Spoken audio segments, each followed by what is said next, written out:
Nenek moyang kita zaman dulu pasti banyak memberikan nasihat, pitutur, ataupun larangan-larangan, sehingga anak cucunya mau tidak mau harus nurut. Namun uniknya, di dalam nasihat atau pitutur tersebut memiliki kadar yang berbeda-beda. Nasihat dan pitutur mulai dari yang bersifat saran hingga pantangan, seringkali diucapkan orang zaman kuno terhadap cucu-cucunya. Dari hal yang istilahnya pamali hingga amit-amit.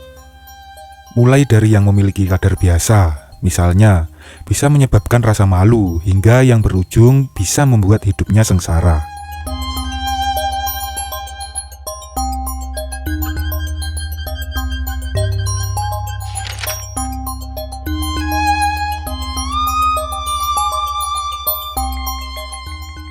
Masyarakat Indonesia sangat menjunjung tinggi warisan budaya kuno.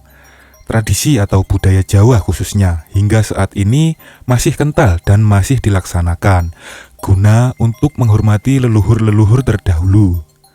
Selain budaya yang kental, masyarakat Jawa juga terkenal dengan berbagai macam tradisi yang masih lestari hingga sekarang. Adat dan budaya memang tak bisa dipisahkan karena keduanya saling berkaitan satu sama lain. Karena orang Jawa pada umumnya sangat menjunjung tinggi keseimbangan, keserasian, dan keselarasan hidup, baik terhadap sesama manusia maupun dengan lingkungan alam. Waktu kecil, saya pernah diberikan sebuah nasihat oleh kakek buyut saya, dan nasihat tersebut masih melekat hingga saat ini. Nasihat tersebut tentang bagaimana caranya berperilaku baik kepada sesama makhluk hidup, agar tidak terjadi sesuatu hal yang merugikan, hingga membuat kita dan orang lain celaka. Misalnya, kalau kita berbicara kasar kepada orang lain dan orang itu tidak suka dengan perkataan kita, pastinya ia akan berbuat sesuatu yang kita tidak tahu bisa membuat kita sendiri celaka. Amit-amit. Banyak dari pitutur, nasihat, atau pantangan yang sering dikatakan pastinya oleh nenek atau buyut kita terdahulu. Namun, di zaman modern saat ini sudah sering diabaikan. Bahkan seringkali hal itu hanya dianggap sebagai mitos semata. Tahukah kalian bahwa di dalam mitos-mitos tersebut tersirat pesan moral yang sengaja disamarkan? Seringkali nasihat yang ada di dalam mitos tersebut tidak disebutkan secara lugas dan terus terang, tetapi hanya menggunakan bahasa arahan atau petunjuk perbuatan. Berikut ini adalah beberapa nasihat, pitutur, petuah, dan pantangan orang Jawa, namun seringkali diabaikan.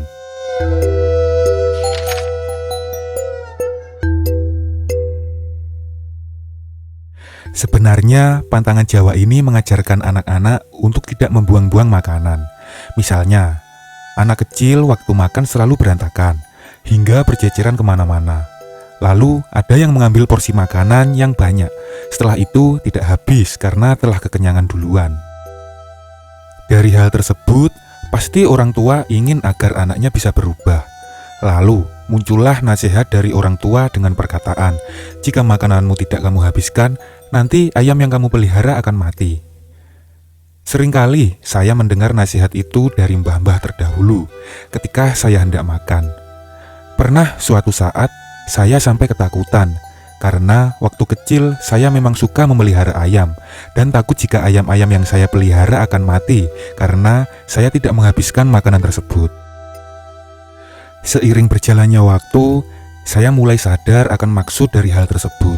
Sebenarnya kita diajarkan untuk bisa menghargai makanan, karena tidak mudah perjuangan untuk mendapatkan makanan itu. Kita belajar dari seorang petani yang telah bersusah payah untuk menjadikannya sebuah nasi. Mulai dari bibit, kemudian tumbuh menjadi tanaman padi. Menunggu sekian bulan hingga panen. Kemudian dikeringkan dan diselip hingga menjadi beras. Beras tersebut kemudian dimasak hingga berubahlah menjadi sebuah nasi yang siap untuk kita konsumsi. Dari perjuangan tersebutlah kita semua diajarkan untuk lebih bisa menghargai makanan dan tidak membuat makanan itu jadi mubazir. Mubazir artinya terbuang sia-sia dan masih erat kaitannya dengan sifat serakah. Semoga kita semua sadar. Dari hal itulah dapat ditanamkan sifat untuk tidak serakah, mengambil apa yang hanya diperlukan saja, supaya tidak terbuang percuma.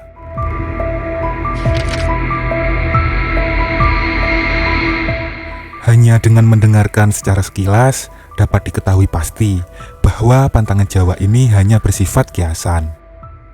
Orang tua seringkali melontarkan pantangan ini untuk menasihati anak-anaknya agar memiliki kedisiplinan pribadi yang bagus. Sebuah kalimat yang bermaksud untuk memotivasi seseorang agar bisa bangun pagi untuk melakukan berbagai aktivitas, khususnya menjemput rezeki, yang takarannya sudah ditentukan oleh Tuhan Yang Maha Kuasa. Dari pernyataan tersebut, ayam dijadikan sebagai saingan manusia dalam menjemput rezeki, karena ayam membuka matanya lebih awal dari manusia. Ketika manusia masih terlelap dengan tidurnya di atas kasur yang empuk, ayam sudah mulai berkokok sebelum subuh. Hal itu menandakan dimulainya hari baru. Kemudian ayam-ayam pun mulai untuk mencari makanan. Bila berpikir secara logis, ayam tidaklah mungkin mengambil alih rezeki manusia, karena ayam dan manusia punya jatah rezeki masing-masing. Yang mungkin terjadi adalah rezeki manusia yang telat bangun akan diambil oleh orang-orang yang bangun dan beraktivitas lebih dulu. Kemungkinan lain adalah manusia yang telat bangun, rezekinya akan berkurang, walaupun tak diambil oleh orang lain. Rasulullah SAW bersabda, "Bangunlah pagi hari untuk mencari rezeki dan kebutuhan-kebutuhanmu. Sesungguhnya pada pagi hari terdapat barokah dan keberuntungan." Hadis riwayat Tabrani dan Al-Bazar. Oleh karena itu, mulailah bangun pagi untuk memulai aktivitas. Karena dengan bangun pagi, kita semua mendapat banyak manfaat.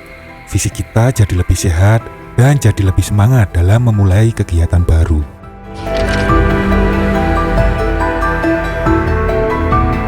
Masih ingatkah kalian? Dulu orang tua kita sering menasihati dan melarang untuk tidak duduk di atas bantal yang ada di tempat tidur. Jika hal itu dilakukan, konon bisa membuat bisulan. Sudah berabad lamanya mitos ini diyakini oleh masyarakat Indonesia, khususnya di Jawa dan Bali. Belum banyak orang yang mampu menjelaskan secara ilmiah apa hubungan duduk di bantal dengan bisul. Namun, faktanya mitos ini berhasil membentuk karakter anak-anak agar bersikap sopan dan selalu menjaga etika dalam kehidupan. Bantal adalah tempat sandaran kepala untuk kita tidur. Kepala dapat diyakini sebagai sumber tertinggi atau pedoman utama yang bisa memberi manfaat untuk kehidupan. Jadi, orang tua terdahulu selalu menanamkan rasa pengetahuan terhadap anak-anak agar selalu menghormati sumber atau pedoman kehidupan. Jika melanggar aturan, hidup tidak akan sejahtera atau selalu mengalami petaka hingga kerugian harta benda. Sebenarnya, pantangan ini bertujuan untuk mengajarkan nilai-nilai kepantasan dan sopan santun kepada anak-anak sejak dini. Bantal yang adalah fungsinya sebagai alas kepala tentu saja tidak pantas apabila jika dipakai untuk alas duduk.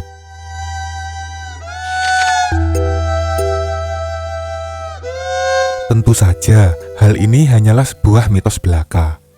Karena tidak mungkin dengan makan sambil tidur seseorang akan menjadi ular.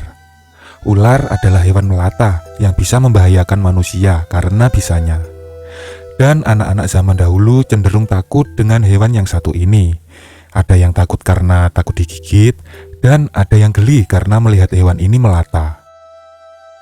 Namun, apabila dicermati lebih dalam, makna sebenarnya dari pantangan Jawa ini adalah agar anak kecil bisa menjaga kesopanan. Orang-orang tua Jawa zaman dulu sangat menjunjung tinggi adat dan istiadatnya, termasuk dalam etika saat makan. Tentunya mereka tidak akan membiarkan anak mereka makan sambil tiduran. Selain dari segi etika, dapat dilihat juga dari segi kesehatan. Seseorang yang makan sambil tiduran, pencernaannya tidak akan mampu bekerja dengan bagus. Makan sambil tidur juga tidak memiliki kenyamanan. Perut kita juga akan terasa begah dan tidak enak. Lagi pula, dalam norma kesopanan, makan sambil tidur juga tidak dibenarkan. Logikanya, memang tidak nyambung bila makan dikaitkan dengan ular, tapi mungkin saja cerita yang sebenarnya terjadi di legenda zaman dulu.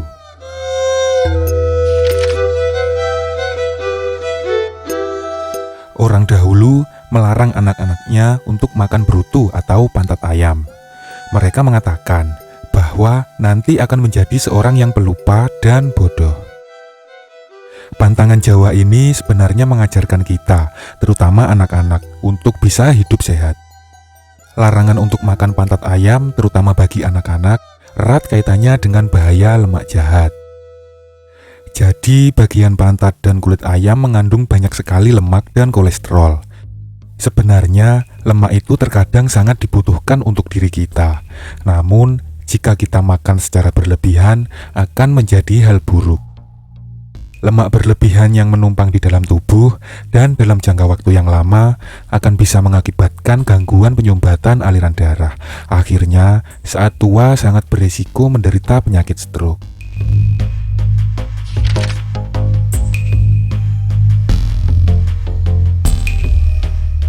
Nasihat ini ditujukan untuk anak perempuan, tetapi bukan berarti anak laki-laki tidak harus menyapu ya. Kegiatan menyapu rumah adalah suatu hal yang wajib bagi anak perempuan di Indonesia.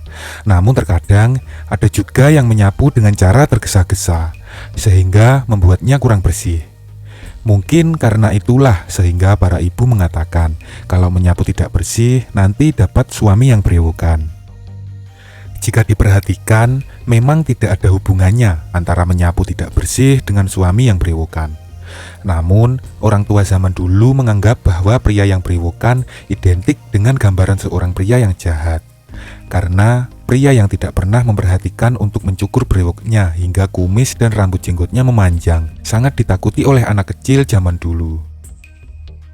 Hal ini bertujuan untuk agar si anak dapat melakukan tugasnya dengan benar, yaitu menyapu dengan bersih.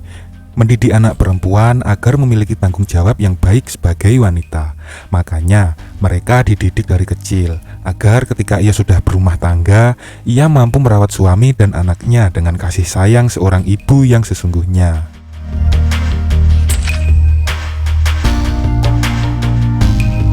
Kebiasaan anak kecil pada zaman dulu, mereka bisa bermain dengan apa saja yang ada di depannya, termasuk beras.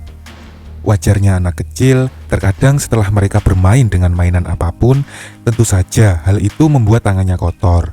Kemudian, tak sengaja malah dicelupkan ke wadah beras, hingga menyebabkan beras jadi kotor dan berceceran kemana-mana. Daripada memarahi mereka, orang tua zaman dulu memilih untuk menasihatinya dengan ungkapan, "Kalau kamu mainan beras, nanti tanganmu bisa kiding." Kiding sama artinya dengan cacat yang ada pada jari yang membuatnya bengkok atau tidak bisa ditekuk. Sebenarnya hal ini termasuk mitos, namun memiliki maksud yang sangat baik. Hal ini hanyalah untuk memberikan pelajaran bahwa yang namanya beras adalah makanan, dan makanan tidak pantas untuk dibuat mainan. Selain itu, untuk mencegah adanya kontaminasi dari tangan yang kotor ke beras yang akan dimakan. Itulah tadi beberapa pantangan orang Jawa zaman dulu yang sekarang sudah banyak ditinggalkan. Orang tua memberikan teguran atau larangan kepada anaknya sejak usia dini. Nasihat terhadap sesuatu yang muncul karena dianggap tidak sopan, tidak elok, bahkan berdosa jika sampai dilakukan. Di balik larangan tersebut, ada nasihat mengajak untuk berbuat kebaikan, supaya anak-anak mereka nantinya menjadi orang baik. Kandungan pesannya sangat merujuk pada nilai-nilai adab masyarakat yang juga bersumber pada ajaran agama sebagai sumber adab tertinggi. Semoga setelah menonton video ini, kehidupan kita jauh menjadi lebih baik dan nantinya bisa bermanfaat untuk orang-orang sekitar. Terima kasih sudah meluangkan waktunya untuk menonton. Wassalamualaikum warahmatullahi wabarakatuh.